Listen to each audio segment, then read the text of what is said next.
why is the market so volatile in this what is traditionally supposed to be really good news that the Fed is cutting rates. So I have a couple news articles I want to read because there is a reason that the market was not particularly thrilled with the rate cut announcement, and it has to do with the overall economy as well as a bit of politics. So they go into this meeting and everybody's kind of anticipating, the market is anticipating a rate cut, and they do cut rates. However, there's this comment from Fed Chair Powell. He says, you can think of this in a way as a risk management cut, he says. We have a very different picture of risks that have emerged as the labor market has begun to cool versus the threat of inflation. So there's two things that the Federal Reserve is trying to fight right now. The first was tariff inflation. So that was the big narrative throughout the first part of this year, which is that Trump enacts these tariffs, prices are going to go up because companies aren't just going to eat that through their profits.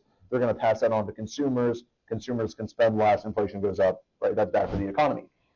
That has actually kind of subsided in at least the market narrative because some deals have been made, with some countries. The tariffs weren't quite as bad as we had anticipated.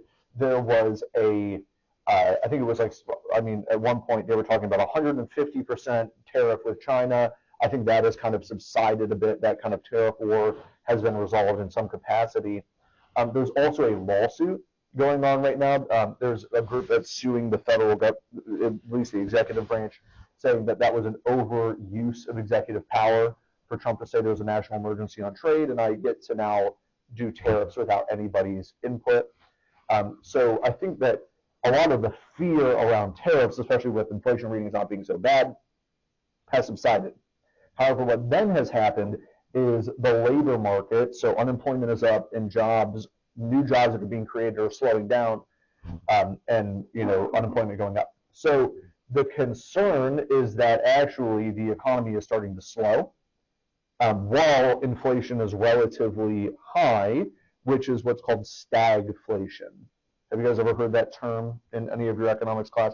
So stagflation is when you basically have the worst of both worlds. You have high inflation, but you also have a lagging economy. Usually it's one or the other. So we have a very mild stagflation right now, and that was the concern. So when Fed Chair Powell said, this is a risk management cut, what he's saying is that we're not super convicted that inflation is not as big of an issue. What we're more concerned is that the economy is starting to lag, so we need to bring rates down a little bit more. So what that did was that kind of stifled the idea that rates are going to be lower and lower throughout the rest of this year because they can only cut them so much if inflation persists. So there's this quote, this is from a chief investment officer at an investment firm in California. Powell tempered some of the initial enthusiasm in the markets for a more aggressive path of monetary easing. He noted the softness in the labor market, but reserves a large cut for a more serious condition that is not present in the market today. The Fed also raised its inflation forecast, highlighting a delicate balance between setting monetary policy to offset a weaker labor market versus bringing inflation lower.